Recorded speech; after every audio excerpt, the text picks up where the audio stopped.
आज हम बात करने वाले हैं सरोगेसी के बारे में और उससे रिलेटेड जो भी लीगल रिक्वायरमेंट्स हैं उन सभी को हम डिस्कस करेंगे। लेकिन उससे पहले हम ये समझेंगे कि सरोगेसी है क्या।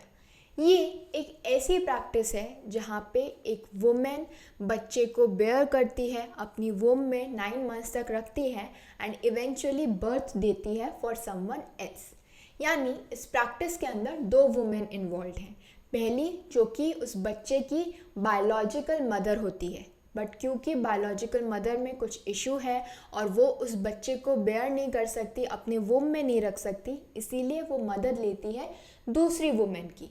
ये जो दूसरी वुमेन है, दो she is not the actual mother of that child, फिर भी वो उस बच्चे को अपनी वूम में रखती है और जो है उसे बर्थ देती है for the actual biological mother. इस प्रैक्टिस को अगर हमें अच्छे से समझना है तो हम एग्जाम्पल ले सकते हैं ऑफ द मूवी मिमी and a very popular TV series गुम है किसी के प्यार में, जहाँ पे ये पूरा सरोगेसी का कॉन्सेप्ट जो है समझाया गया है। ये जो कॉन्सेप्ट है सरोगेसी का, ये काफ़ी समय से मौजूद है, लेकिन 2021 से पहले इससे रिलेटेड जो है कोई भी लॉ एग्जिस्टेंस में नहीं था। यानी इसे रेगुलेट नहीं किया गया था, लेजिस्लेचर ने इस पर कोई लॉ नहीं बनाया था और यही कारण है कि इस टेक्निक का मिसयूज़ चालू हो गया और इसी वजह से 2021 के अंदर इससे रिलेटेड 2 लॉज आए। पहला तो है द सरोगेसी रेगुलेशन एक्ट 2021। ये जो लॉ है ये रेगुलेट करता है the practice and procedure of surrogacy in India. और दूसरा है असिस्टेड रिप्रोडक्टिव टेक्नोलॉजी एक्ट 2021। ये जो एक्ट है ये सिर्फ सरोगेसी तक ही लिमिटेड नहीं है, बल्कि it is applicable on all the techniques which are used for handling the sperm outside the human body. यानी जो सारी टेक्निक्स हैं जैसे IVF, टेस्ट ट्यूब बेबी और सरोगेसी, तो इन सभी टेक्निक्स में क्या होता है, जो स्पर्म हैं, एग्स हैं वुमेन के अंदर, उनको ह्यूमन बॉडी के बाहर जो है उन्हें ऑपरेट किया जाता है, उनसे डील किया जाता है। तो इस तरीके की सारी टेक्निक्स को जो है गवर्न करता है ये assisted reproductive technology act 2021. So it will regulate and also supervise the assisted reproductive technology clinics and banks, इन सभी को, क्योंकि जो क्लिनिक्स हैं, जो बैंक्स हैं, जो इन टेक्निक्स के अंदर डील करते हैं, उनकी रजिस्ट्री को जो है वो देखता है कि ढंग से रजिस्टर्ड है या नहीं, वो किस तरीके से काम कर रहे हैं, वो सारे लीगल प्रोसीजर्स जो हैं वो फॉलो कर रहे हैं या नहीं। सो यही काम है इस पर्टिकुलर एक्ट का। अब हम बात करेंगे about the legal requirements to undergo surrogacy. So सबसे इम्पॉर्टेंट लीगल रिक्वायरमेंट है फॉर द क्लिनिक्स। जो भी क्लिनिक्स ये सरोगेसी ट्रीटमेंट प्रोवाइड करते हैं, ये फैसिलिटी प्रोवाइड करते हैं, they should be registered under the national assisted reproductive technology and surrogacy registry. तो ये जो है ये पूरा बैंक बना हुआ है, ये पूरी रजिस्ट्री है जिसके अंदर हर वो क्लिनिक जो ये प्रैक्टिस करता है, जो ये टेक्निक प्रोवाइड करता है, वो रजिस्टर्ड होना चाहिए। और एक बहुत ही इम्पॉर्टेंट चीज़ जो सबको पता होनी चाहिए, that now commercial surrogacy is band, it is illegal. क्योंकि 2 तरीके की सरोगेसी है, एक है कॉमर्शियल सरोगेसी, एक है एल्ट्रुइस्टिक सरोगेसी। इंडिया में सबसे पहले आ गई थी commercial surrogacy.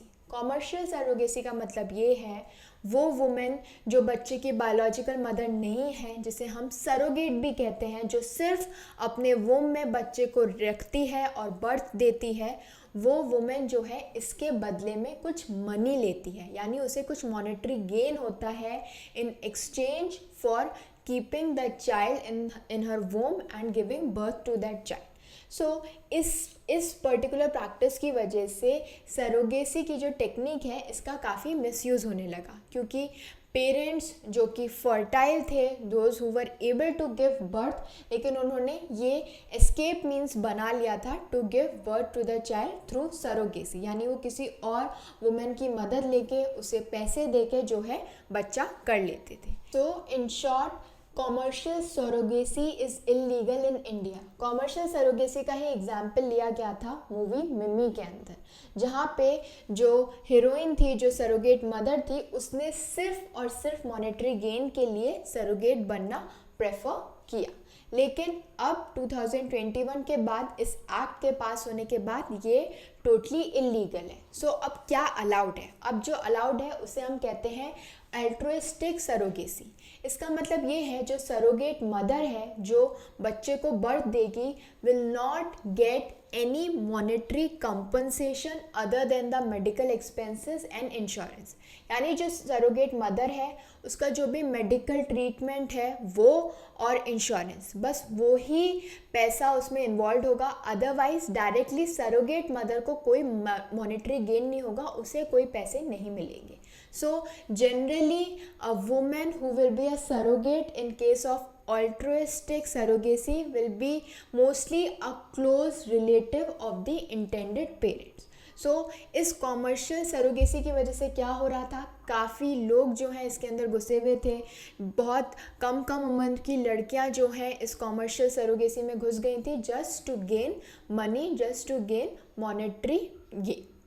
Now we will talk about the eligibility criteria of the intended parents। यानी वो लोग, वो कपल्स जो सरोगेसी के थ्रू बच्चा करना चाहते हैं, उनकी क्या क्या रिक्वायरमेंट्स हैं। सबसे पहली तो ये है that the couple who want to have the baby should be legally married at least for 5 years। यानी एक शादीशुदा कपल जिसकी शादी को 5 साल हो गए हैं, वो ही सरोगेसी के थ्रू बच्चा कर सकता है।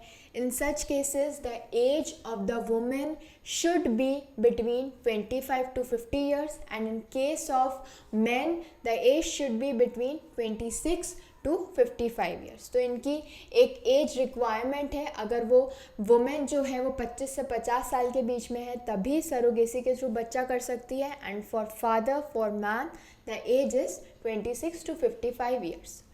राइट नाउ लॉ जो है सिर्फ और सिर्फ लीगली वेडेड कपल को ही अलाउ करता है to have baby through surrogacy. यानी सिंगल मदर, सिंगल फादर, या फिर वो लोग जो दूसरी सेक्सुअल ओरिएंटेशन को बिलोंग करते हैं, वो लोग सरोगेसी के थ्रू बच्चा प्लान नहीं कर सकते।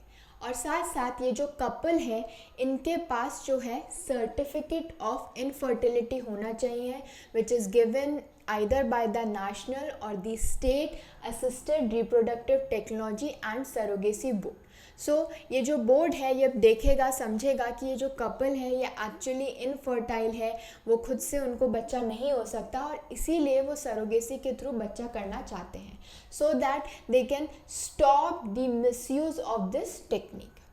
Then we will talk about the eligibility criteria of the surrogate mother। ये तो हम अब समझ गए जो intended parents हैं उनकी क्या क्या eligibility है।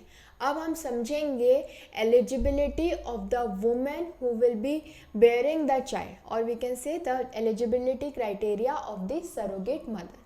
और जो surrogate mother है, she should be married and should have at least one child। यानी जो मदर बन रही है, जो बेयर करेगी बच्चे को, वो ऑलरेडी मैरिड होनी चाहिए और उसका खुद का अपना एक बच्चा होना चाहिए। A certificate of mental and psychological fitness of the surrogate mother is also required. साथ ही साथ सरोगेट मदर को आपको सारे नेगेटिव एंड आफ्टर इफेक्ट्स बताने होंगे कि सरोगेसी की वजह से क्या क्या इश्यूज हो सकते हैं, क्या क्या प्रॉब्लम्स हो सकती है, और ये सभी इंफॉर्मेशन जो है उससे एक रिटन फॉर्म में होनी चाहिए, उसकी परमिशन होनी चाहिए कि वो अपनी कंसेंट से कर रही है। It should be written and it should be in the language which she understands. So अब हम ये तो जानते हैं कि कॉमर्शियल सरोगेसी इंडिया के अंदर इलीगल है, बैंड है, but what is the punishment for undergoing this commercial surrogacy if any couple tries to do that. तो अगर कोई भी कपल ऐसा करने की कोशिश कर रहा है, in that case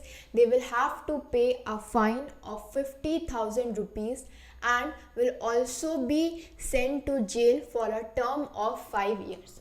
And in case they are committing the same offense multiple times, in that case the fine can go up to 1 lakh rupees and a jail term to 10 years। और in case वो यही offence multiple times कर रहे हैं तो इन that case उनके ऊपर fine लगेगा 1 लाख रुपए का और साथ साथ उन्हें जेल भी होगी 10 साल के लिए। और अगर कोई भी इंडिविजुअल, ऑर्गेनाइजेशन, क्लिनिक जो इस पर्टिकुलर कॉमर्शियल सरोगेसी के अंदर इन्वॉल्व पाया गया तो इन दैट केस उन्हें भी सज़ा मिलेगी, the maximum penalty of 10 years in jail and a fine of ₹10 lakh। So अगर कोई भी कॉमर्शियल सरोगेसी करता हुआ पाया गया तो उसे ये पनिशमेंट मिल सकती है। So I hope this information was helpful to all of you. Thank you for watching this video. Don't forget to follow Nyay and do join us again for more of such India's laws explained. Thank you.